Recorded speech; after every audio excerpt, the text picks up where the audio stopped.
تو گناہ کی سزا تین طریقے سے ملتی ہے. پہلا طریقہ اس کو نکیر کہتے ہیں. جہاں گناہ کیا کوئی نہ کوئی مسئلہ بن گیا. چنانچہ کتنے دوست آ کے خود بتاتے ہیں, کہتے ہیں حضرت ہم اس فیز میں سے خود گزرے, جہاں کہیں کوئی ہم نے الٹا کام کیا 24 گھنٹے کے اندر ہمیں کوئی خبر مل جاتی, ہمارا بھی کام الٹا ہو جاتا. اس کو نکیر کہتے ہیں. فضیل بن عیاض رحمۃ اللہ علیہ فرماتے ہیں کہ میں نے جب بھی اللہ تعالیٰ کی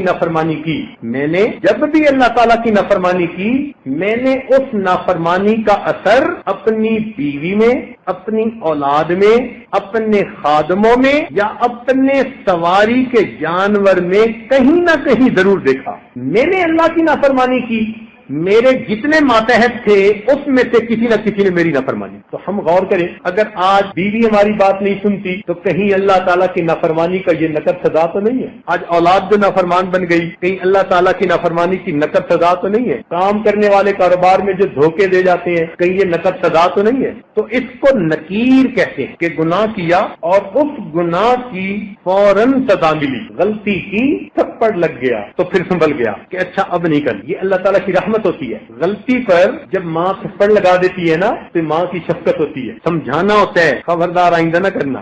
تو جب اس طرح ہونا نکیر والا معاملہ, تو اس کا مطلب کہ اللہ تعالیٰ اس بندے کو الٹا کام نہیں کرنا دینا چاہتے, اس کو سیدھا رکھنا چاہتے ہیں. اللہ تعالیٰ کی نظر عنایت ہوتی ہے. تو ایسا کوئی واقعہ پیش آ کے تو پھر اس بندے کو اللہ تعالیٰ اپنی طرف متوجہ کر لے. یہ جو اس قسم کی مشکلات آتی ہیں نا, یہ کئی مرتبہ اس لیے آتی ہیں کہ بندے کی آنکھیں کھل جائیں. ایک اصول یاد رکھیں, خوشیاں سلاتی ہیں اور غم جگاتے ہیں. خوشیاں سلاتی ہیں اور غم جگاتے ہیں. جب غم آتا ہے نا تو پھر بندے کو خدا یاد آتا ہے. جو پہلے فرض نماز بھی نہیں پڑھتا تھا, اب وہ فرض پڑھنے کے بعد اشراق بھی پڑھ رہا, اوابین بھی پڑھ رہا. جس کو ایک صفحہ قرآن مجید کا تلاوت کی توفیق نہیں تھی, وہ آج بیٹھا ہوا سورہ یاسین بھی پڑھ رہا ہے, سورہ ملک بھی پڑھ رہا ہے, تغابن بھی پڑھ رہا ہے. لگتا ہے پورا قرآن پڑھ کے اٹھے گا. پوچھے کیا بنا؟ یار ایک پریشانی ہے, بس دعا کرو اللہ دور کر لے. تو پریشانی کئی مرتبہ بندے کی یاد دہانی کا سبب بن جاتی. وہ پھر اللہ کے گھر آتا ہے, ریئلائز کرتا ہے, معافیاں مانگتا ہے, اللہ تعالیٰ اس پریشانی کو دور فرما دے. تو یہ بھی رحمت بن جاتی. ایک اور صورت ہے پریشانی کی, اس کو کہتے ہیں تاخیر. تاخیر کا مطلب ہوتا ہے ڈیلے کر دینا.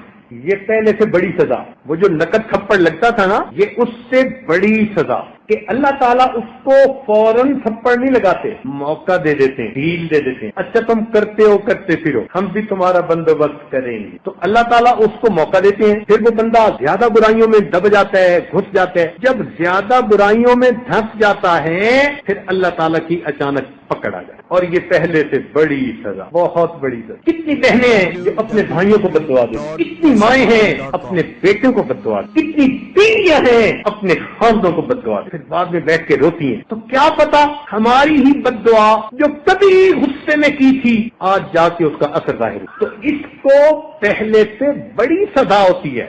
اس کو کہتے ہیں تاخیر. اللہ تعالیٰ تاخیر کر دیتا ہے, ڈیلے کر دے. قرآن مجید میں اللہ تعالیٰ فرماتے ہیں فَلَمَّا نَسُوا مَا ذُكِّرُوا بِهِ فَتَحْنَا عَلَيْهِمْ أَبْوَابَ كُلِّ شَيْءٍ, کہ جب وہ لوگ بھول گئے جو ان کو نصیحت کی گئی تو ہم نے ان پر ہر چیز کے دروازوں کو کھول دیا. خوب عیش کریں جو چاہتے ہیں. حَتَّى إِذَا فَرِحُوا بِمَا أُوتُوا, حتیٰ کہ جب وہ بڑے خوش ہو گئے جو ان کو ملا تھا اور خوب موج میلہ کرنے لگے, اللہ تعالیٰ فرماتے ہیں اخذناہم بغتۃ, ہم نے اچانک ان کو اپنی پکڑ میں لے لیا. یہ بہت خطرناک سزا ہوتی ہے. اس لیے میرے دوستو, جب انسان گناہوں بھری زندگی گزار رہا ہو اور اللہ تعالیٰ کی نعمتوں کی بارش بھی اپنے اوپر دیکھ رہا ہو, تو یہ بڑا ڈرنے کا مقام ہو. یہ بڑا ڈرنے کا مقام ہوتا ہے. اللہ میں گناہوں پہ گناہ کر رہا ہوں, آپ نعمتیں بھیج رہے ہیں, کہیں مجھ کو پھنسایا تو نہیں جا رہا, ٹریپ میں تو نہیں لا رہے. اس کو تاخیر کہتے ہیں. اور ایک اس سے بھی بڑی سزا, اس کو کہتے ہیں اللہ رب العزت کی خفیہ تدبیر. اللہ تعالیٰ کی خفیہ تدبیر کہ اللہ تعالیٰ ایسی طرح سے بندے کو سزا دیتے ہیں کہ بندے کو پتہ بھی نہیں چلتا کہ یہ سزا. ایسی طرح طرح سے سزا دیتے ہیں۔ مثال کے طور پر جوانی میں بدماشیاں کی اور اللہ تعالیٰ نے بڑھاپے میں بیوی کو نافرمان بنا دی۔ جب اولاد جوان ہو اور ماں کا ساتھ دے رہی ہو اور اس وقت بیوی اپنے خاوند کی نافرمان ہو جائے تو جتنا بڑھاپا اس بندے کا خراب ہوتا ہے وہ اپنی کیفیت کسی کو بتا بھی نہیں۔ تو کرتوت جوانی کے، سزا ملی بڑھاپے۔ اب دل کا دکھ کس کو کہے؟ اس کو کہتے ہیں اللہ تعالیٰ کی خفیہ تدبیر۔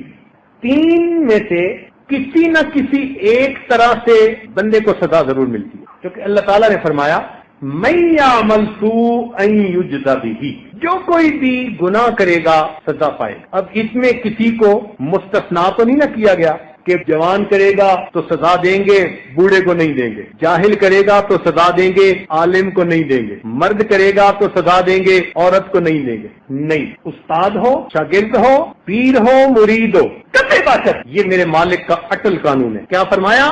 من یعمل سوءا یجزا بہ، جو بھی گناہ کرے گا اس کو اس کی سزا مل کر رہے۔ اب اس سزا سے ملنے کا ایک ہی طریقہ کہ اس سزا سے پہلے انسان معافی مانگے، اور اس کا کوئی حل